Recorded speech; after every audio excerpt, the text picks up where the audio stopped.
بسم اللہ الرحمن الرحیم۔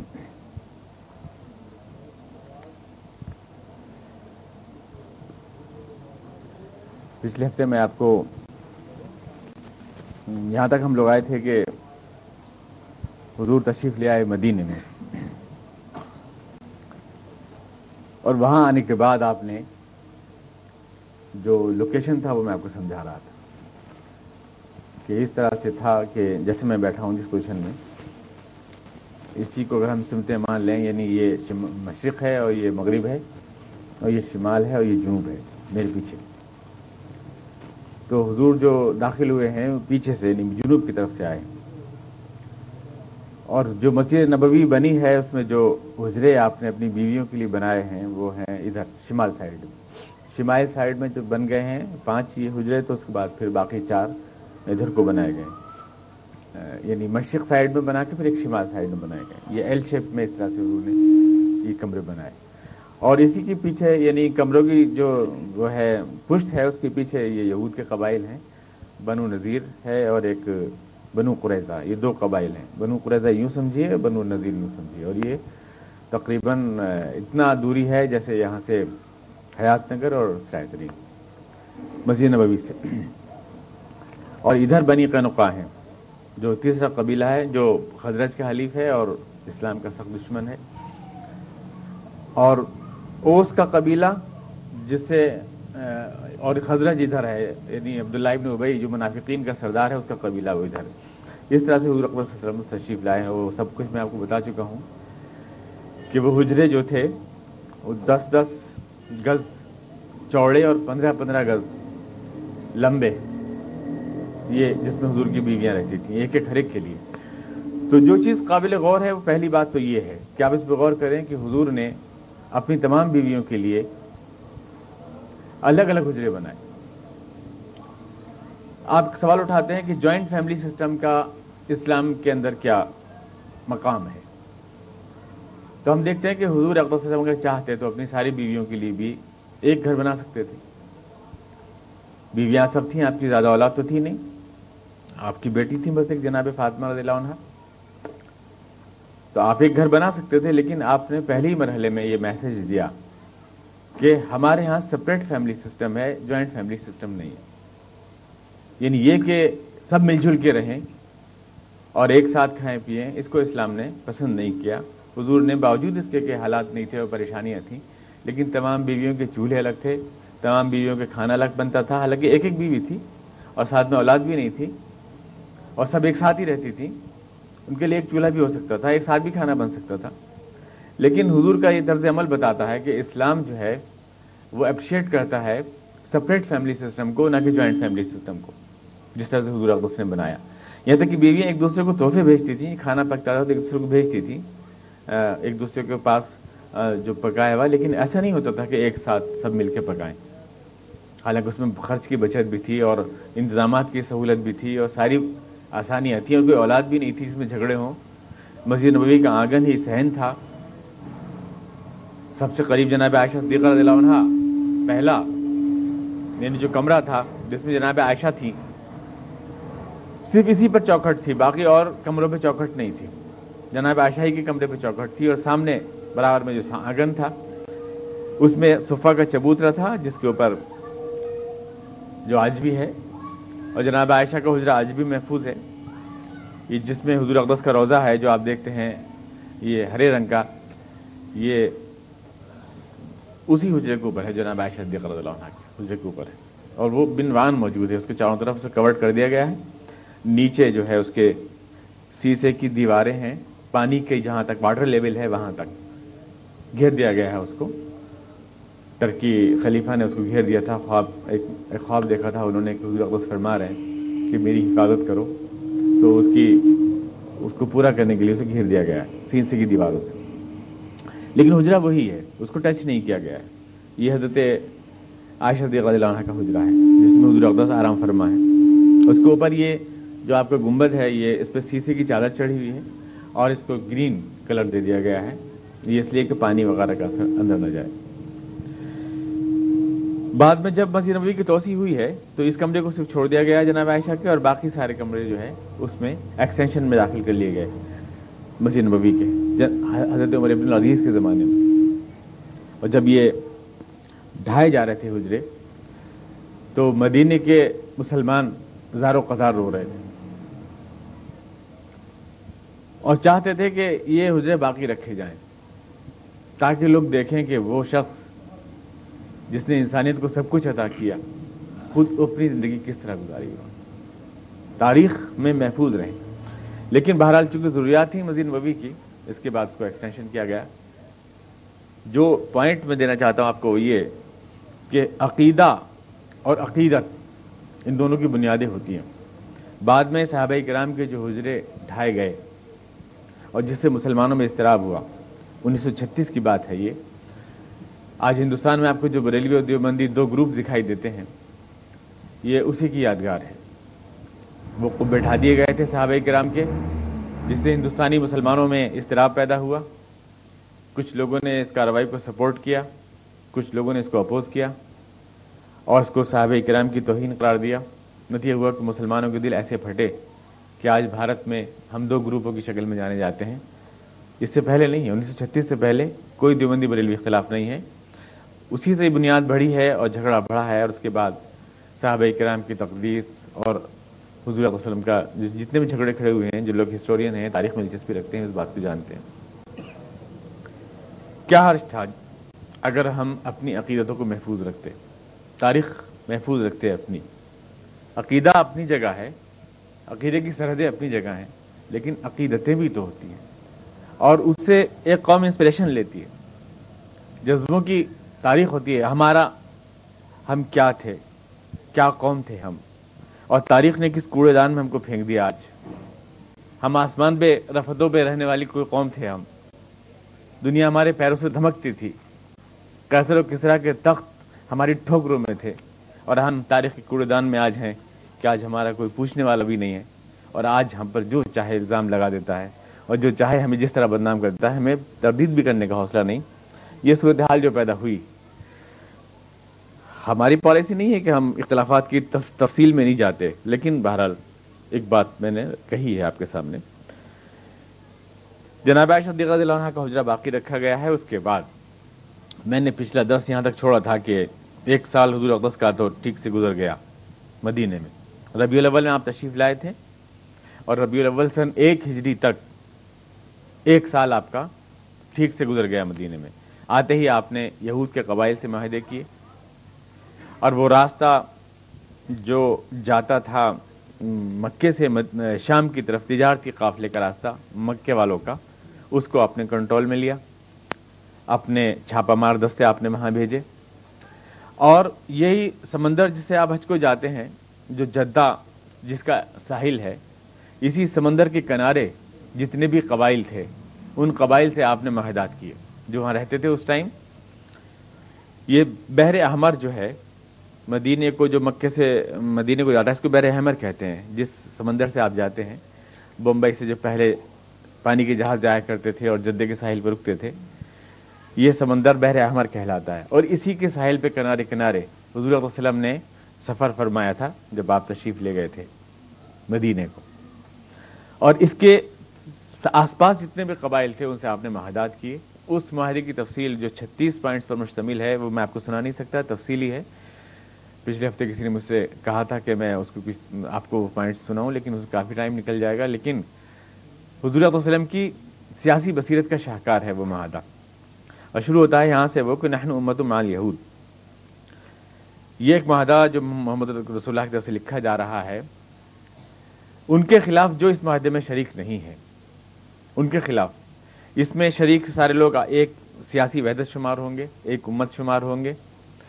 جنگ میں، صلح میں، امن میں شریک رہیں گے، جنگ کے اخراجات میں شریک رہیں گے، جس بارڈر پر جو قبیلہ پڑتا ہے اس بارڈر پہ وہ مقابلہ کرے گا، مسلمان ہر معاملے میں ان کا ساتھ دیں گے، وہ مسلمانوں کا ہر معاملے میں ساتھ دیں گے۔ اس طرح کی تفصیلات ہیں وہ ساری، ایک ایک قبیلے کا نام لے کر، اور اس میں دیگر بھی ہیں کہ خواتین کو بغیر ان کی گھر والوں کی مرضی کے تحفظ نہیں دیا جائے گا، کوئی اگر کسی کو پناہ دے گا تو اس کی شرائط کیا ہوں گی، اگر مسلمانوں میں کسی نے ایک نے پناہ دے دی تو باقی سب مسلمانوں پر اس کی پابندی لازم ہوگی، غیر مسلموں میں اگر کسی نے پناہ دے دی تو باقی سب پر اس کی پابندی لازم ہوگی، مسلمان ان کو سپورٹ کریں گے. وہ ایک طویل معاہدہ ہے. ڈاکٹر حمید اللہ صاحب نے بیٹلز آف وار اس کتاب میں تفصیل اس کی دی ہے. 1 سال آپ کا گزر گیا اس طرح سے. آپ نے معاہدے کیے اور اس تجارتی شاہراہ پر کنٹرول کیا. میں نے آپ کو مثال دی تھی جیسے یہاں سے دہلی جانے والی سڑک پہ ہے تو کوئی اگر گجرولی پہ قبضہ کر لے تو تمام بجنور سے اور مراد آباد سے اور یہاں سے آنے والی ساری سڑکوں پر قابض ہو جاتا ہے. مدینے کی یہی پوزیشن تھی اس ٹائم کہ تمام تجارتی قافلے جو گزرتے تھے ادھر سے ساری سڑکیں ادھر سے کٹتی تھیں. لہٰذا اس کے اوپر حضور اقدس کے پہنچ جانے کی وجہ سے ان مکے والوں کو بڑی تشویش ہو گئی تھی. ظاہر ہے کہ مسلمان یہاں سے پریشان ہو کے گئے تھے, تکلیفیں برداشت کر کے گئے تھے, اور اس کے بعد ایک مشن سے کے جذبے سے سرشار تھے. وہ مسلمان دنیا میں اسلام کو کا پرچم لہرانے کے جذبے سے سرشار تھے اور جانتے تھے کہ ایک چوٹ کھائی ہوئی قوم ہے یہ جو ایک مشن کی طاقت اپنے اندر رکھتی ہے, اور اگر یہ اس نے فیصلہ کیا ہمارے سامنے آنے کا تو ہمیں بڑی پریشانی ہو جائے گی. اور اس کی کھنک ملی انہیں اس وقت جب جناب سعد بن معاذ تشریف لے گئے عمرہ کرنے کے لیے. خانہ کعبہ میں مکے میں داخل ہوئے اور وہاں پر ابو جہل نے دیکھا سعد بن معاذ جو رئیس تھے یہاں کے مدینے کے قبیلے اس کے سردار تھے وہاں پر ندیم, اور اس میں یہ آئے تو ابو جہل نے جو ہے چیلنج دیا اور کہا کہ اگر تم امیہ کے پناہ میں نہ ہوتے تو ہم تمہیں خانہ کعبہ میں گھسنے نہیں دیتے. تم لوگوں کو تم نے ہمارے دشمنوں کے ساتھ بھاگے, تم نے ہمارے دشمنوں کو پناہ دی اور ان کو جگہ دی, مقام دیا اور ان کے ساتھ تم نے وفاداری کا عہد کیا. آج تم یہاں پر آئے ہو عمرہ کرنے کے لیے مکے میں, ہم تمہیں گھسنے بھی نہیں دیتے, لیکن مجبوری یہ ہے کہ تم امیہ کی پناہ میں ہو. تو سعد بن معاذ نے جواب دیا تھا کہ اگر تم نے ہمیں عمرہ کرنے سے روکا, مکہ آنے سے روکا, تو ہم تمہیں مدینے کی تجارتی شاہراہ پر سے گزرنے نہیں دیں گے. ابو جہل سے یہ فقرہ کہا اور ابو جہل کو کھنک ہو گئی کہ یہ مسلمان جو ہے واقعتاً اپنے ساتھ ایک اسٹریٹجی رکھتے ہیں اور ہمارے لیے پرابلم ہو سکتا ہے. کیا کریں اس صورتحال میں؟ یہاں سے اختلافات شروع ہوتے ہیں. یعنی اختلافات تو تھے لیکن ایک عملی اسٹریٹجی شروع ہوتی ہے, ایک مقابلہ شروع ہوتا ہے. ابو جہل میٹنگ بلاتا ہے فوراً, اور بلانے کے بعد طے ہوتا ہے کہ اس بڑھتے ہوئے خطرے کا مقابلہ کس طرح کیا جائے. یہ لوگ جو ہمارے ہاں مظلوم کی حیثیت میں رہتے تھے, مدینہ جا کر انہوں نے اپنا ایک سینٹر بنا لیا ہے, طاقت حاصل کر لی ہے انہوں نے, ان کو توڑا جائے, اس طاقت کو ختم کیا جائے تاکہ ہماری تجارتی شاہراہ بھی محفوظ رہے اور ہمارے دین و مذہب کو جو خطرہ لاحق ہو گیا ہے وہ بھی ختم ہو جائے اور ہم اپنے بھگوڑوں سے انتقام بھی لے سکیں. تو کیا کرنا چاہیے ہمیں, ورنہ ہم اس طرح سے رہ نہیں سکیں گے, جی نہیں سکیں گے عزت کے ساتھ. یہ میٹنگ دارالندوہ میں, انہوں نے ایک پارلیمنٹ سی بنا رکھی تھی مکے میں, جو دارالندوہ وہ کہتے تھے. اس میں سب سردار اکٹھے ہوتے تھے, کوئی بھی مشورہ ہوتا تھا تو وہ طے کرتے تھے. اب سردار ان کی یہ تھے, امیہ تھا, ابو سفیان تھا, ابو جہل تھا, ابو لہب تھا, یہ سارے لوگ سردار. تو عقبہ تھا. یہ سارے لوگ اکٹھے ہو کے کوئی بات طے کرتے تھے. قبائل کے سردار تھے یہ لوگ. یہ مسئلہ رکھا, عقبہ نے رکھا یہ مسئلہ کہ محمد رسول اللہ تو یہاں سے چلے گئے. رسول اللہ تو میں کہہ رہا ہوں صلی اللہ علیہ وسلم, اور یہ میں نے آپ سے عرض کیا تھا کہ روانی بیان میں ممکن ہے کہ میں درود نہ پڑھ سکوں حضور اقدس کے اوپر, بھی گفتگو میں ہوتا ہے, علیہ الصلوۃ و تسلیم نہ کہہ سکوں, دل سے میں پڑھتا جاتا ہوں, کہتا جاتا ہوں, اور آپ کو زبان سے کہنا چاہیے. اس لیے کہ جیسا میں نے کہا تھا کہ یہ ایک حقیر سا خراج عقیدت ہو سکتا ہے اس شخص کے لیے جس کے صدقے میں ہم نے سب کچھ پایا. ہم اور کچھ تو دے نہیں سکتے حضور صلی اللہ علیہ وسلم کو. کیا دیتے ہیں؟ دعاؤں کے علاوہ اور درود کے علاوہ کیا دے سکتے ہیں؟ تو اسی لیے حضور نے فرمایا کہ اس سے بڑا بخیل کون ہو سکتا ہے جس کے سامنے میرا نام آتا ہے وہ میرے اوپر رحمت کی دعا نہیں بھیجتا. اس سے بڑا کنجوس کون ہو سکتا ہے دنیا میں؟ بہرحال آپ یہ میٹنگ ہوئی, اور میٹنگ ہونے کے بعد کیا کریں ہم, اس میں یہ ہوا عقبہ نے مسئلہ رکھا کہ یہ لوگ چلے گئے, 1 سال ہو گیا ان کو, لیکن انہوں نے تو اپنے پنجے کڑا لیے اور تمام شاہراہ پہ قبضہ کر لیا انہوں نے, اور وہاں کے سارے قبائل سے معاہدے کر لیے انہوں نے, اور یہود سے بھی سانٹھ گانٹھ کر لی, اور یہ پورا سمندر کا بارڈر بھی انہوں نے قبضے میں کر لیا, ساحل بحر احمر جو ہے اس سے آپ ایک اندازہ یہ بھی لگاتے جائیں میٹنگ کا کیا نتیجہ ہوا میں آپ کو بعد میں بتاؤں گا، لیکن بیچ بیچ میں ہمیں جو سبق ملتے ہیں وہ بھی آپ ذرا نوٹ کرتے جائیں۔ حضور کی زندگی ہم سمجھتے ہیں کہ صرف معجزات کی داستان ہے، یہ تو سمجھتے ہیں ہم، حالانکہ حضور کی زندگی سراپا جد و جہد ہے، کشمکش ہے، معاہدے کر رہے ہیں، جد و جہد کر رہے ہیں، چھاپہ مار دستے بھیج رہے ہیں، خود گھوڑوں پہ چڑھ کے جا رہے ہیں۔ ایسا نہیں ہے کہ مسجد نبوی میں بیٹھ کر کے آپ کوئی تعویذ لکھ کر لٹکا رہے ہیں یا کوئی آیت کریمہ کا ورد کرا رہے ہیں، ایسا کچھ نہیں ہے، بلکہ آپ سب کچھ یہ معاہدے کر رہے ہیں، دشمنوں کے خلاف ایکٹ ہو رہے ہیں۔ جو لوگ محکوم ہوتے ہیں وہ آیت کریمہ کراتے ہیں۔ اقبال نے کہا نا کہ محکوم کو بس تعویذ و کرامات کا سودا، محکوم کو تعویذ و کرامات کا سودا ہے، بندہ آزاد تو خود زندہ کرامات۔ چنانچہ وہ حضور صلی اللہ علیہ وسلم جو سب کچھ کر رہے ہیں۔ میں یہ نہیں کہتا کہ حضور زندگی معجزات نہیں، اللہ تعالیٰ نے آپ کو صداقت ثابت کرنے کے لیے معجزات دیے ہیں، لیکن معجزات ہی آپ کی سیرت نہیں ہے، کیونکہ اگر معجزات آپ کی سیرت ہوں تو پھر آپ کی سیرت میں ہمارے لیے کچھ نہیں بچتا، یعنی آپ ہمارے لیے ماڈل نہیں بن سکتے۔ ماڈل آپ ایک ایسے انسان کے حصے سے بن سکتے ہیں ہمارے لیے جس نے کر کے دکھایا، ایک اسٹریٹجی بنائی ہے، اس کو امپلیمنٹ کر کے دکھایا، ورنہ ہم یوں مان لیں کہ سب کچھ تو فرشتوں نے کیا، جب اسلام آؤ کر کے چلے گئے، پھونک ماری اور کام ہو گیا، تو پھر ہمارے لیے کیا بچتا ہے؟ کیونکہ ہمارے پاس تو نہ کوئی فرشتوں کی فوج ہے، نہ پھونک سے کام ہوتا ہے ہمارا، تو ہم تو اللہ میاں کے سامنے جا کے کہہ دیں گے حشر میں کہ اللہ تعالیٰ بھائی ہمارے ساتھ تو کوئی فرشتہ تھا نہیں، اس لیے اگر ہم نہیں کر سکے قربانی نہیں دے تو ہمارے لیے حضور کی زندگی میں کون سا نمونہ ہے؟ ٹھیک ہے، اللہ رسول کی زندگی میں تمہارے لیے نمونہ ہے، تو ہمارے لیے صرف اس رسول کی زندگی میں نمونہ ہو سکتا ہے جس نے زمین پر فیلڈ پر کر کے دکھایا ہے، صرف اس رسول کی زندگی میں ہو سکتا ہے، ورنہ اگر اس رسول کے سارے کام بھی آسمان سے ہی ہوئے ہیں تو پھر ہمارے بھی آسمان سے ہونے چاہیے، پھر ہمیں خود کرنے کی، اور اس لیے جو کچھ کرنا نہیں چاہتے وہ رسول اللہ صلی اللہ علیہ وسلم کو ما فوق البشر ثابت کرتے ہیں، اس لیے کہ انسان کہنے میں تو پھر کرنا پڑے گا، یعنی اگر حضور کو انسان مان لیا تو پھر تو آپ ماڈل بن جائیں گے، لہذا پیچھے چھڑانے کی ترکیب یہ ہے کہ کہہ دو کہ وہ تو انسان ہی نہیں تھے، لہذا میرے لیے وہ ماڈل ہی نہ بن سکے۔ یہ تو ایک کامن سینس کی بات ہے، یعنی آپ سوچیں تو بالکل سیدھی سی بات ہے۔ بہرحال یہ کی میٹنگ ہوئی، اور میٹنگ ہونے کے بعد ابو جہل نے اس میں رکھا کہ بھئی ایسا ہے کہ اگر ہم ایک ساتھ حملہ کرتے ہیں مدینے کے اوپر تو محمد رسول اللہ صلی اللہ علیہ وسلم نے، یہ میں کہہ رہا ہوں، ابو جہل نہیں کہا، محمد نے نام لیتا تھا وہ تو صرف، کہ محمد رسول اللہ صلی اللہ علیہ وسلم کے جو قبائل ہیں جن سے ان کے حلیفانہ معاہدے ہو گئے ہیں، نو وار پیکٹ ہو گیا ہے، وہ سب ایک بارگی ہم سے بھیڑ جائیں گے، ہم کا مقابلہ نہیں کر پائیں گے، اس لیے حملہ کرنا مناسب نہیں ہے، ہمیں اندر سے ہی کوئی کیموفلاجنگ کرنی چاہیے، کوئی اندر سے ہی مطلب سیبوٹاج کرنا چاہیے، اندر سے ان کے اندر کوئی اندر سے اٹھے کوئی چیز، بغاوت اندر سے، تاکہ وہ اندر سے پریشان ہو۔ کون ہو سکتا ہے وہ؟ ابو جہل نے کھڑے ہو کر کہا میں بتاتا ہوں وہ کون ہو سکتا ہے۔ جب محمد رسول اللہ مدینہ گئے ہیں تو وہاں قبیلہ خزرج کا سردار عبداللہ ابن ابی ایک پیکٹ کر چکا تھا مدینے کے سارے قبائل سے، اوس اور خزرج کے سارے قبائل نے مل کر اس کو تاج پہنانے کا فیصلہ کر لیا تھا، اور تاج بن گیا تھا، وہ ہیرے جواہرات کا تاج، اور اس کی تاج پوشی ہونے والی تھی۔ ان کے جانے سے اس کا سارا منصوبہ کھنڈت میں پڑ گیا ہے، اس کے دل میں انتقام کی آگ ہوگی، بظاہر وہ مسلمان اپنے آپ کو دکھاتا ہے، لیکن وہ اس واقعے کو بھولا نہیں ہوگا، پھر خزرج کی جو اوس سے دشمنی ہے اس کو بھی بھولا نہیں ہوگا۔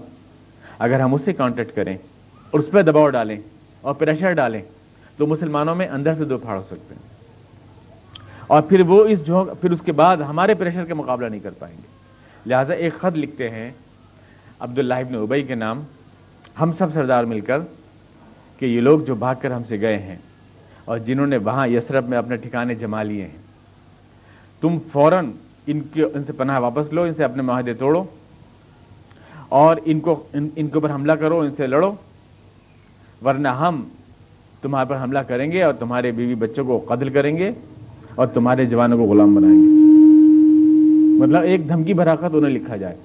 کہ اگر تم نے ایسا نہیں کیا اور تم نے پناہ واپس نہیں لی اور تم نے نئے لوگوں سے اپنے پیٹرونیج نہیں ہٹائی تو پھر ہم کچھ بھی ایکشن لے سکتے ہیں۔ یہ خط عبداللہ ابن ابی کے نام لکھا گیا، اس میں ایک طرف دھمکی اور ایک طرف لالچ۔ دھمکی یہ کہ ہم یہ کریں گے اگر تم نے ایسا نہیں کیا، اور لالچ یہ کہ اگر تم نے ہمارا ساتھ دیا تو ہم تم کو مدینے کے تخت و تاج تمہارے حوالے کر دیں گے، ہماری متحدہ طاقت۔ یہ خط عبداللہ بن ابی کے پاس ربیع الاول سن 1 میں بھیج دیا گیا۔ یہاں سے ان کانفرنسز کا آغاز ہوتا ہے جو اللہ کے رسول کے خلاف ہوئی مدینے میں، اور کیسے آپ نے فیس کیا اس کو آپ دیکھتے جائیے۔ یہ ہے اصل نمونہ۔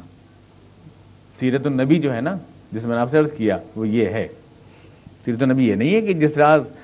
لوگ کو سناتے ہیں کہ جس روز جناب آمنہ حاملہ ہوئی اس روز 700 عورتیں رشک کے مارے مر گئیں، یہ سیرت نہیں ہے۔ اس سے تو بدنام ہوتے ہیں ہمارے رسول صلی اللہ علیہ وسلم، اور اسے اسلام کی وہ تصویر دنیا کے سامنے آتی ہے کہ اسلام پہ ہنستے ہیں لوگ دنیا میں، کہ ایک ستارہ دیکھا کہ وہ 75,000 سال پرانا تھا۔ جبریل تم نے اس ستارہ کتنی بار دیکھا؟ تو بولے میں نے 75,000 مرتبہ دیکھا ہے، تو وہی تو میں تھا، اللہ کے رسول کہنے لگے۔ اس سے غیر مسلموں کو یا کسی کو آپ متاثر کرنے آ کر اللہ کے رسول سے، وہ تو ہنسیں گے، مذاق اڑائیں گے آپ کا۔ یہ کون سی دنیا میں رہنے والے لوگ ہیں یہ؟ اب یہ دیکھیں کہ اللہ کے رسول صلی اللہ علیہ وسلم اس صورتحال کو کیسے فیس کرتے ہیں۔ یہ میں آپ سے عرض کر دوں کہ یہ میں آپ کو کوئی میلاد نہیں سنا رہا ہوں، تاریخ اسلام کے مستند ترین واقعات ہیں یہ، جو بخاری، مسلم، ترمذی، احادیث صحیحہ، سونے کی مطلب ذرے ہیں یہ، سونے کے یہ سچے موتی ہیں جو دے رہا ہوں میں آپ کو۔ اس میں کوئی بھی جو واقعہ یا کوئی بھی چیز میں آپ کو دے رہا ہوں، یہ سب سے سپریم ایتھنٹک جو ہو سکتا ہے، اعلیٰ ترین تاریخی معیار دنیا میں، اس معیار کی چیزیں ہیں یہ۔ چنانچہ وہ حضور صلی اللہ علیہ وسلم جو ہے، یہ خط پہنچتا ہے وہاں، عبداللہ بن ابی فوراً میٹنگ بلاتا ہے مدینے میں کہ یہ مکے کے سرداروں نے یہ خط بھیجا ہے، اور انہوں نے سب نے متفقہ طور سے یہ خط بھیجا ہے،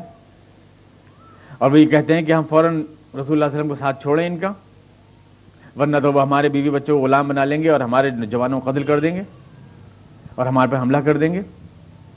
اور ہم حفاظت نہیں کر سکتے ان کے مقابلے میں، ہم لڑ نہیں سکتے، پھر ہمیں کیا کرنا چاہیے۔ یہ سب میٹنگ بلاتا ہے، اور سارے اوس اور خزرج کے بڑے بڑے سردار قبائل سب لوگ بیٹھ جاتے ہیں، اور وہاں جو اس کے گروپ کے لوگ ہیں جو اس کو تخت و تاج دینا چاہتے ہیں،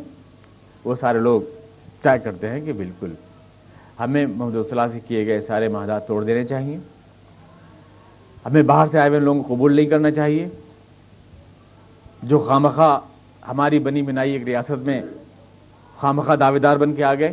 باہر سے، ہمارے کچھ نوجوان گمراہ ہوئے بلا کے لے آئے یہاں، اور یہاں کی ساری پارٹیز کو گڑبڑا دیا انہوں نے، ہمیں فوراً توڑ دینا چاہیے، ایکشن لینا چاہیے، اور ہمیں مشرکین مکہ کا ساتھ دینا چاہیے۔ یہ قرارداد پاس ہو رہی تھی کہ حضور اقدس صلی اللہ علیہ وسلم چند صحابہ کے ساتھ وہاں اس میں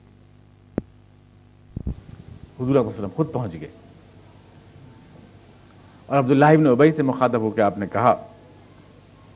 اب پہنچ گئے، آپ نے تو اتنا سن لیا، لیکن کیا اس کے پیچھے ساری کہانی چھپی ہوئی نہیں ہے کہ حضور علیہ وسلم کا جاسوسی کا سسٹم اتنا مکمل تھا کہ آپ کو ایک ایک بات کی اطلاع مل جاتی تھی؟ یعنی حضور نے جاتے ہی، اس کا تذکرہ بیٹوین دی لائن ہوتا ہے، یعنی کہیں لکھا ہوا نہیں ملے گا آپ کو، لیکن خود حضور علیہ وسلم کا جو نظام جاسوسی ہے وہ اتنا مکمل ہے کہ آپ کو ہر بات کی اطلاع ہے۔ عام باعث تو یہ کہتا ہے کہ اللہ نے بتا دیا جبریل السلام کے ذریعے، اور بات کاٹ کے نکل جائے گا، کیونکہ اسے دنیا میں کوئی اس کے لیے ماڈل لینا نہیں ہے، لیکن حضور علیہ وسلم کو ہر بات مارک کر رہے ہیں اور چیک کر رہے ہیں۔ چنانچہ پہنچ گئے آپ، اور آپ دیکھیں آپ نے ایکشن کیا لیا۔ آپ نے عبداللہ بن ابی سے کہا کہ قریش نے تمہارے ساتھ داؤ کھیلا ہے، یہ الفاظ ہیں بیانی آپ کے، آپ تمہارے ساتھ داؤ کھیلا ہے، ظاہر ہے کہ اوس و خزرج کے تمہارے لوگ، تمہارے نوجوان، انہوں نے ان مہاجرین کو استقبال کیا ہے، ان کو پر ایمان لائے ہیں۔ اب اگر تم ان کے خلاف کھڑے ہوتے ہو تو تم اپنے بھائیوں، اپنے باپوں اور اپنے بیٹوں کے خلاف کھڑے ہوگے، اگر تم مرتے ہو تب تم مرو گے، اور اگر تمہارے بھائی بیٹے مسلمان جو ہوئے وہ مرتے ہیں تب تم مرو گے، اور یہی تو قریش چاہتے ہیں، یہی تو چاہتے ہیں کہ یعنی چت میں بھی تمہارا نقصان ہو اور پٹ میں بھی تمہارے نقصان ہو، دونوں طرف سے تمہارے نقصان ہوتا ہے۔ وہ خود کو مضبوط کرنا اور تمہیں کمزور کرنا ہمیشہ سے چاہتے ہیں۔ اگر تم ان کے اس داؤ میں آتے ہو تو گویا تم دونوں طرح سے پھنس جاتے ہو ان کے داؤ میں، جبکہ تم ہمیشہ سے قریش کو کمزور کرنا اور خود کو مضبوط کرنا چاہتے رہے۔ لیکن اس پالیسی کے تحت اگر تم ہم سے لڑتے ہو، اگر ہم مرتے ہیں تو پھر ہمارے ساتھی جو اوس و خزرج کے لوگ ہیں وہ سب تم ہی لوگ ہو، اور اگر تم مرتے ہو تو دونوں طرح سے قریش کا فائدہ ہے۔ کوئی بھی جیتے کوئی بھی ہارے، تمہاری کمزوری ہوتی ہے، ان کی طاقت ہوتی ہے، لیکن اگر تم قریش سے لڑتے ہو تو یہ غیروں کے مقابلے میں تمہاری یعنی تو تمہارا مقابلہ ہوگا، یہ ان کی کمزوری اور تمہاری طاقت ہوگی۔ یہ بھرے سرداروں کی محفل میں آپ نے کہا، عبداللہ بن ابی خاموش ہو گیا۔ یہ ایک ایسا کلیئر پوائنٹ تھا کہ جو سب کی سمجھ میں آ گیا۔ ہمیشہ سے قریش کی اور اوس و خزرج کی قبائل کی تاریخ ان کے سامنے تھی، ہمیشہ سے قریش اپنی بالادستی چاہتے تھے ان کے اوپر، یہود ایک طرف سے، قریش ایک طرف سے، ان کے پیچھے ایگریمنٹ تھا۔ یہود جو تھے ایک سود خوار قوم تھی، سودی پیسہ اپنا چلاتے تھے، اور اوس و خزرج کے قبائل یہ سب کھیتی باڑی کرتے تھے، سود پہ پیسے لیتے تھے ان سے، ادھر قریش مکہ سود پہ پیسے لیتے تھے ان سے۔ یہود کو بڑی پریشانی ہو رہی تھی مسلمانوں کے آنے سے کہ اگر کہیں ان کا قبضہ ہو گیا، معاہدہ کر کے پھنس چکے تھے پہلے مسلمانوں سے، لیکن اگر کہیں یہ پھیل گئے تو ہمارا سارا کاروبار چپٹ ہو جائے گا، ہم سے نہ کوئی اوس کا کسان نہ کوئی خزرج کا کسان ہم سے پیسہ ہی نہیں لے گا، اور نہ کہ قریش والے ہم سے پیسہ لیں گے، تو یہ تو سارا گڑبڑ ہو جائے گی پوری۔ لیکن پھر بھی جیسے میں نے کہا تھا آپ سے کہ وہ تھوڑا سا خوش فہمی میں اس لیے تھے کہ حضور علیہ وسلم بیت المقدس کی طرف منہ کر کے نماز پڑھ رہے تھے، اور مسجد نبوی کا قبلہ بھی بیت المقدس ہی تھا، تو یہ سمجھ رہے تھے کہ یہ رسول کے ماننے والے، توریت کو ماننے والے اور بیت المقدس کی طرف منہ کر کے نماز پڑھنے والے فی الواقع ہیں ہماری ہی باڑے کی بھیڑ، اور ہمارے ساتھ ہو جائیں گے، ایک دن ہمارا قبضہ ہوگا اور ہمارے ساتھ ہو جائیں گے۔ اس لیے وہ خاموش تھے اب تک، جب تک یہ خط نہیں آیا تھا۔ لیکن یہ خط آیا، حضور اقدس تشریف لے گئے، اور وہاں پر آپ نے یہ جملہ کہا، اور اس سے ان کی ساری میٹنگ برخاست ہو گئی، اور اس کے بعد انہوں نے یہ طے کیا کہ ہمیں اس پیشکش کو، اس آفر کو قریش کی منظور نہیں کرنا ہے۔ اس میٹنگ میں انہیں حضور علیہ وسلم کی بات ان کی سمجھ میں آ گئی، اور ان کا ہمیں منظور نہیں کرنا ہے۔ اب کتنا بر وقت ایکشن ہے حضور اقدس کا، اور کتنا بر وقت، کتنی ٹو دی پوائنٹ ہے آپ کی، اور کیسا عین موقع پر آپ پہنچے ہیں، یہ سب ہے ماڈل، یہ سب ہے نمونہ اس وقت حضور علیہ وسلم کا۔ اس کے بعد یہود کے ساتھ پھر یہ ہوا کہ قریش کو ان کے جو واپس میں جواب مل گیا، ان کے جاسوس جا کے بتایا کہ وہاں پر ایسا ہوا، میٹنگ ہوئی، وہاں پر حضور آئے، انہوں نے آپ نے یہ فرمایا۔ اس کے بعد وہ میٹنگ اس عہد کے ساتھ برخاست ہوئی کہ ہمیں قریش کی آفر کو نامنظور کر دینا ہے، اور ہمیں ان کے ساتھ نہیں جانا، اور ہمیں اپنے درمیان میں اختلاف نہیں پیدا کرنا، ان کے بہکام میں آ کر اپنے درمیان اختلاف نہیں پیدا کرنا، اوس و خزرج کے قبائل کو توڑنا نہیں ہے ہمیں۔ اب جب ہم ایک ہیں، ایک قیادت متحد ہیں، تو ہمیں یہ کرنا نہیں ہے۔ ابو جہل تاؤ کھا کے رہ گیا اس بات کے اوپر۔ اس نے پھر سوچا کہ نفسیاتی دباؤ ڈالا جائے مسلمانوں کے اوپر، تو اس نے قرظ بن جابر فہری کو بھیجا مدینے کے اوپر ایک حملہ کرنے کے لیے، یعنی ایک سائیکولوجیکل اٹیک ڈالنے کے لیے۔ وہاں سے لے گیا، وہ کچھ مسلمانوں کو بھی شہید کیا، کچھ جانوروں کو بھی مارا، کچھ پیڑ بھی جلائے اس نے۔ حضور اقدس کو معلوم ہوا تو آپ بنفس نفیس خود گھوڑے پر چڑھ کر تشریف لے گئے، اس کا پیچھا کیا، مقام صفوان تک آپ پہنچے قرظ بن جابر کا، اور اس سے یہ آپ نے بتایا کہ ہم تمہارے کسی نفسیاتی دباؤ میں نہیں آئیں گے کسی طرح کی۔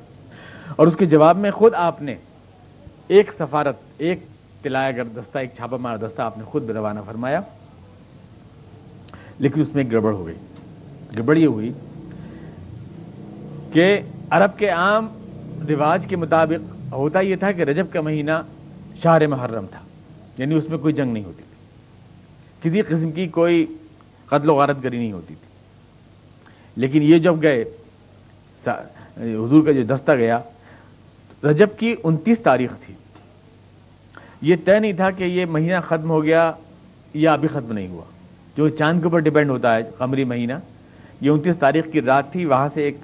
قریش کا قافلہ جو مدینے میں دھمکانے کے لیے آیا تھا مسلمانوں کو، اس سے بھیڑ ہو گئی مسلمانوں کے اس قافلے کی، اور تیر ویر چلا دیا، تو عامر حضرمی ایک تھا مشرک، وہ مارا گیا اس میں۔ بس اس کو انہوں نے ایک مدعا بنا لیا، اور مسلمانوں کے خلاف پروپیگنڈے کا ذریعہ بنا لیا کہ یہ لوگ تو وعدوں کا بھی پاس نہیں کرتے، اور یہ لوگ تو اشہر حرم کا بھی پاس نہیں کرتے۔ رجب کے مہینے میں عرب کا قاعدہ ہے کہ کہیں لڑائی نہیں ہوتی، اور کسی بھی کوئی تیر نہیں چلایا جاتا، لیکن انہوں نے ایسا کیا، اور رجب کی آخری تاریخ کو انہوں نے ہمارے ایک آدمی مارا، اس لیے اب ان کے اوپر عرب کے قبائل کے، عرب کے رواج کے مطابق حملہ کر دینا اور مدینے کو نیست و نابود کر دینا ہمارے لیے ضروری ہو گیا۔ پورے عرب قبائل میں یہ میسج انہوں نے دیا۔ حضور اقدس نے پسند نہیں فرمایا تھا، حضرمی کے قتل کو آپ نے پسند نہیں فرمایا، بلکہ صحابی رسول جب آئے لے کر کے، اور کچھ جو کچھ بھی مال وال ان سے حاصل ہوا تھا تو آپ نے قبول نہیں فرمایا اس کو، اور آپ نے کہا کہ میں نے یہ حکم نہیں دیا تھا کہ کسی کو قتل کیا جائے یا کسی پہ تیر چلایا جائے، آپ نے منع فرمایا۔ اور پھر معاملہ بھی مشتبہ تھا کہ وہ 29 رجب تھی کہ 30 رجب تھی، وہ یہ سمجھ رہے تھے کہ مہینہ ختم ہو گیا ہے اور شعبان شروع ہو گیا ہے، لہٰذا اب ہم کر سکتے ہیں اٹیک، لیکن وہ اصل میں شروع ہوا نہیں تھا شعبان کا مہینہ۔ بس مشرکین مکہ نے مسلمانوں کے خلاف، حضور کے خلاف وعدہ خلافی اور فساد انگیزی اور اس طرح کے الزام لگانے شروع کر دیے۔ قرآن کریم کے سورہ بقرہ آپ سے آج سوال کیا جا رہا ہے کہ یہ رجب کے مہینے میں، یہ ایک ماہ محرم میں یہ کیسا قتل و قتال ہوا، کیوں ہوا؟ یہ کیسے اللہ کے ماننے والے ہیں، یہ کیسے سچ کے علمبردار ہیں، یہ کیسے وعدوں کا پاس کرنے والے ہیں؟ یہ سوال آپ سے کیا جا رہا ہے۔ قل قتال فیہ کبیر، اے رسول آپ سے کہیے کہ واقعتاً بہت بڑی غلطی ہے اس مہینے میں ایسا ہونا، قتل و قتال ہونا بہت بڑی غلطی ہے۔ وصد عن سبیل اللہ وکفر بہ والمسجد الحرام واخراج اہلہ منہ اکبر عند اللہ، لیکن اللہ کی راہ سے لوگوں کو روکنا، اللہ کے مقابلے میں کھڑا ہونا، مسلمانوں کو مسجد حرام میں جانے سے روکنا، عمرے میں انہیں گھروں سے نکالنا، انہیں ان کی جائیدادوں سے محروم کرنا، ان پر ظلم و ستم توڑنا، کیا یہ برا نہیں ہے؟ یہ سوال قرآن کریم نے، یہ اس سے کہیں زیادہ بڑا ہے۔ فتنہ پھیلانے کی کوشش کرنا، خواہ مخواہ پرامن حالات کو فساد پھیلا کر کے جنگ کے حالات پیدا کرنا، کیا یہ برا نہیں ہے؟ یہ سوال قرآن کریم نے کیا۔ قل قتال فیہ کبیر، تسلیم ہے کہ وہ غلطی بہت بڑی ہے۔ وصد عن سبیل اللہ وکفر بہ والمسجد الحرام واخراج اہلہ منہ، اس باشندوں کو رہنے والے جو وہاں کے ہمیشہ سے پشتا پشت سے، ان کو یوں کر کے نکال دینا گھروں سے رات کے اندھیرے میں، کیا یہ سب جرم نہیں ہے؟ یعنی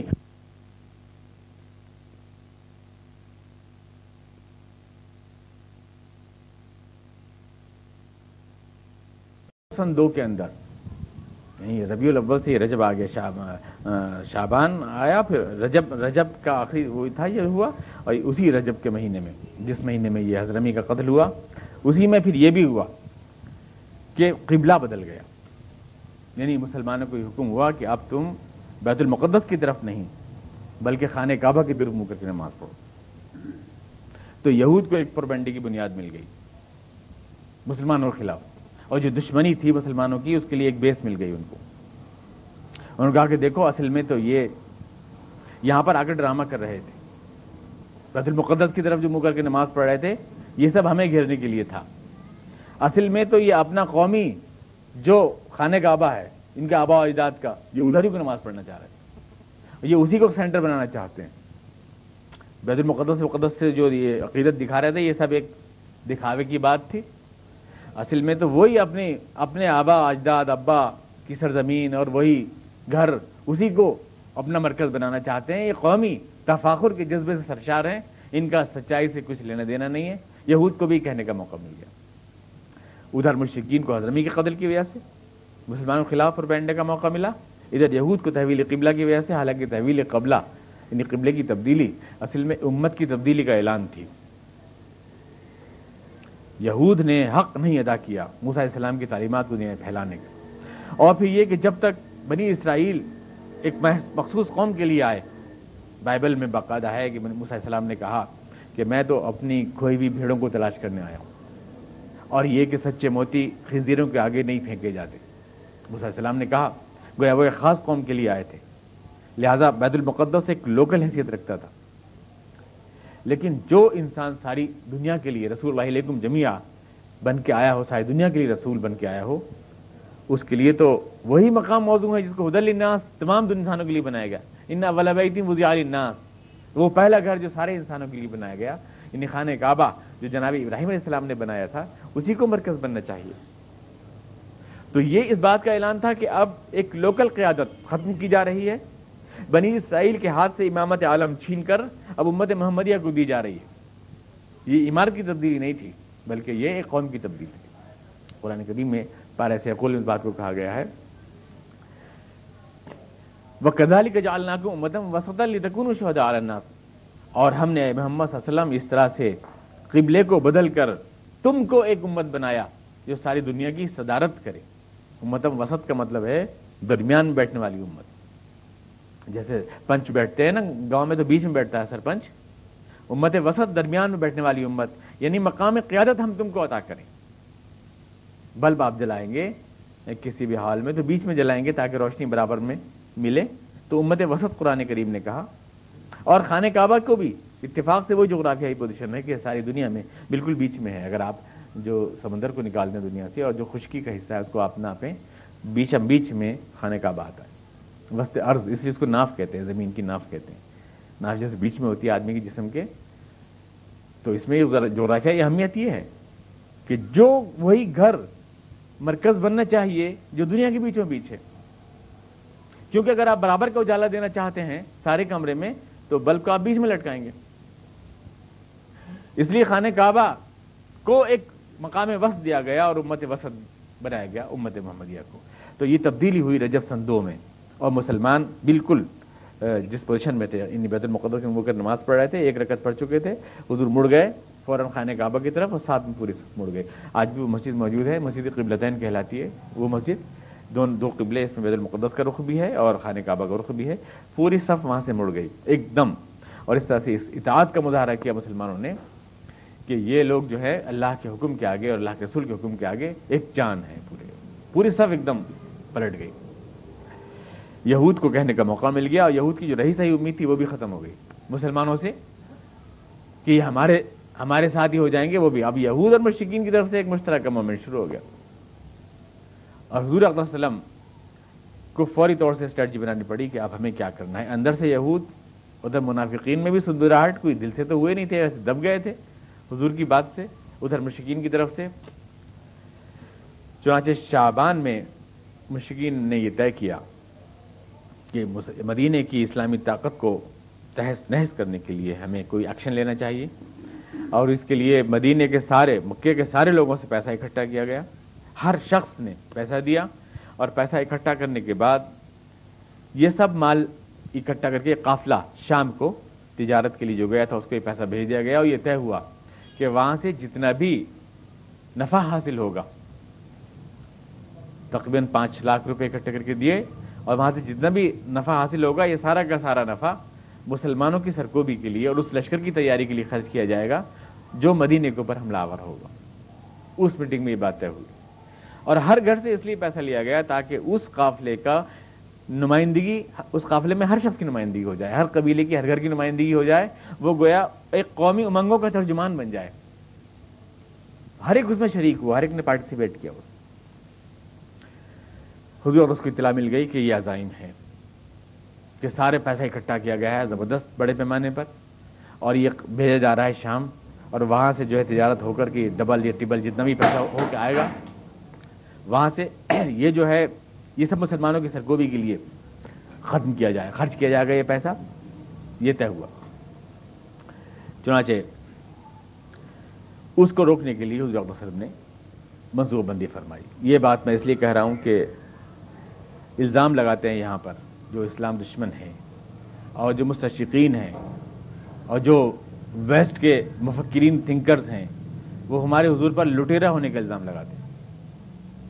کہ وہ قافلہ جو شام سے آ رہا تھا اس کو لوٹنے کی اسٹریٹجی بنائی حضور صلی اللہ علیہ وسلم نے. یعنی آپ لٹے رہے تھے نعوذ باللہ من ذالک, اور یہی ہمارے ہاں کے تھنکرز بھی کہتے ہیں. اس طرح سے کیا کرنا ہے, ایک نوزائیدہ ریاست, ایک نیا شگوفہ, ایک نئی کوپل جو مدینے میں لگی ہے, اپنی سرزمین سے اکھڑ کے آئی, ابھی اس کی جڑیں جمی نہیں مدینے میں, اور اس کے اوپر آندھیوں کے حملے ہیں, اور اس کے لیے پوری منصوبہ بندی ہے, کانسپریسی ہے. کیا دنیا کے سارے قوانین جو ہیں, میں تو اصل میں یہ پلی لے رہا ہوں, ورنہ تو لوگ انکار کر دیتے ہیں, وہ کہتے ہیں نہیں حضور گئے ہی نہیں تھے, تجارتی قافلے کو روکنے کے لیے آپ گئے نہیں تھے, بلکہ حضور تو مشرکین کے لشکر سے لڑنے کے لیے گئے تھے. بہت سے لوگ اس طرح سے لیتے ہیں مسلمانوں کی جو سیرت نگار ہیں, میں اس طرح سے نہیں لیتا, اس لیے کہ غلط بات کی تائید کرنے سے کبھی بھی آدمی اپنا ضمیر مطمئن نہیں ہوتا. اگر آپ جو ہے آپ کا موقف درست نہیں ہے اور آپ ایک غلط بات کہہ رہے ہیں تو کتنے بھی دلائل دیتے ہیں اس سے کچھ نہیں ہوتا. واقعہ ہے کہ حضور قافلے ہی کو روکنے کے لیے گئے تھے, لیکن یہ روکنا کوئی جرم نہیں تھا, کوئی جرم نہیں تھا. جبکہ وہ جنگی اسٹریٹجی کا حصہ ہے اور وہ اسلام اور مسلمانوں کے خلاف وہ پیسہ اکٹھا کیا گیا ہے اور اس سے صاف صاف بتا دیا گیا ہے کہ اس سے ہتھیار یہ سب کچھ ہوگا اور مسلمان پہ حملہ کیا جائے گا اور سب کا خرچہ یہ ہوگا، تو اس کو روکنا یہ ضروری ہو جاتا ہے ایک جنگی حکمت عملی کے اعتبار سے حضور اکرم صلی اللہ علیہ وسلم کے لیے۔ چنانچہ جب قافلہ شام سے واپس ہوا تو حضور اکرم صلی اللہ علیہ وسلم نے مدینے سے آپ نے صحابہ کرام کو لے کر کے، آپ جانتے ہیں کہ تھوڑے سے صحابہ تھے، وہ 300 کچھ تعداد تھی، 313 319 ہے، کہیں 321 ہے، کچھ مختلف تعدادیں ہیں، بس تھوڑی سی تعداد تھی، چند 7-8 کے قریب تلواریں تھیں، 2 گھوڑے تھے صرف۔ تو ظاہر ہے کہ اتنی کم تعداد کے ساتھ حضور اکرم سے اگر نکلے ہیں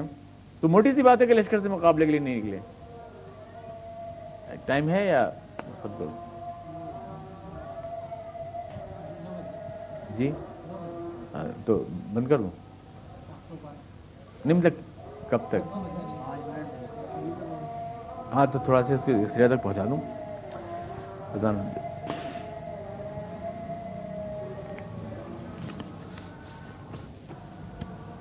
لشکر کی قافلے کی واپسی کی اطلاع پا کر حضور واپس مدینے سے نکلے۔ بس میں اس جگہ چھوڑ دیتا ہوں آپ کو، اور وہاں یہ تھوڑے سے لوگ آپ کے ساتھ ہیں، ظاہر ہے کہ لڑنے کے لیے نہیں نکلے ہیں، 2 گھوڑے ہیں اور 2 3 4 5 تلواریں ہیں، صرف روکنے کے لیے نکلے ہیں۔ لیکن اس قافلے کی اطلاع لینے کے لیے آپ نے اپنے 2 جاسوس بس ابن عامر الجہنی اور عدی، یہ 2 آپ نے بھیجے کہ پتہ نکال کر آؤ کہ یہ کہاں تک اس راستے پر جو تجارتی قافلہ ہے اس پہ کہاں تک آ گیا۔ بدر کی بستی واقع ہے اس تجارتی راستے پر، وہاں تک آپ نے ان 2 جاسوسوں کو بھیجا۔ انہوں نے وہاں کے کنویں سے پانی بھرا، ان دونوں جاسوسوں نے، آپ کے بس نام تھا ایک کا اور ایک کا عدی، وہاں پر 2 لڑکیاں پانی بھر رہی تھیں۔ ایک لڑکی دوسری لڑکی سے کہہ رہی تھی کہ تم اتنی جلدی کیوں مچا رہی ہو، میرے اوپر دھار ہے تمہارا، لیکن ابھی قافلہ آنے والا ہے، 2-3 دن میں تمہارا سارا کام کر کے اس میں سارا قرض ادا کر دوں گی۔ تو حضور اکبر کی جاسوسوں نے سن لی یہ بات اور فوراً واپس حضور کو اطلاع دینے کے لیے کہ قافلہ 2-3 دن کے راستے پر ہے، اور واپس ہوئے۔ ادھر فوراً ابو سفیان وہاں پہنچ گیا جو قافلے کا آگے چل رہا تھا خبر لینے کے لیے، اور اس نے دیکھا کہ حضور کی جاسوسوں کو واپس جاتے ہوئے۔ تو وہاں ایک شخص تھا مجدی، اس سے پوچھا کہ یہ کون لوگ ہیں جو جا رہے ہیں؟ انہوں نے کہا پتہ نہیں کچھ لوگ ہیں، لیکن یہ پانی پی کے آئے تھے اپنے اونٹوں پر اور چلے گئے پانی پلا کر۔ کیونکہ ابو سفیان بہت ہوشیار تھا، اس نے جہاں اونٹ بیٹھے تھے وہاں بیٹھا، اور بیٹھنے کے بعد وہاں سے اس نے مینگنیاں اٹھائیں اونٹوں کی اور توڑ کے دیکھی مینگنیاں، تو مینگنی میں کھجور کے ریزے تھے۔ تو اس نے کہا یہ کھجور کے ریزے صرف یثرب کے اونٹوں کی مطلب مینگنی میں ہو سکتے ہیں، یہ یقیناً مسلمان تھے جو ہماری خبر لینے کے لیے آئے تھے، اور مسلمانوں کو اطلاع مل گئی ہے اور ان کے ارادے ہمارے قافلے کے لیے خطرناک ہیں۔ اس نے فوراً ایک اپنے جاسوس کو زمزام غفاری کو فوراً مکے بھیج دیا کہ فوراً ایک بڑا لشکر لے کر کے اور مدینے پہ حملہ کرنے کے لیے لے آؤ، اور اپنے قافلے کو اس نے اس سمندر کے کنارے پر جو جدے سے ہوتا ہوا جاتا ہے ادھر کو موڑ دیا، اس نے جبل اسفل کے نیچے کو راستے سے بچا کر کے ادھر کو موڑ دیا اس نے، اور ادھر دوسرے راستے سے اس نے زمزم غفاری کو بھیج دیا، اور وہاں سے مسلمانوں پر حملہ کرنے کے لیے ایک زبردست لشکر روانہ ہوا۔ اب پوزیشن یہ تھی کہ شمال میں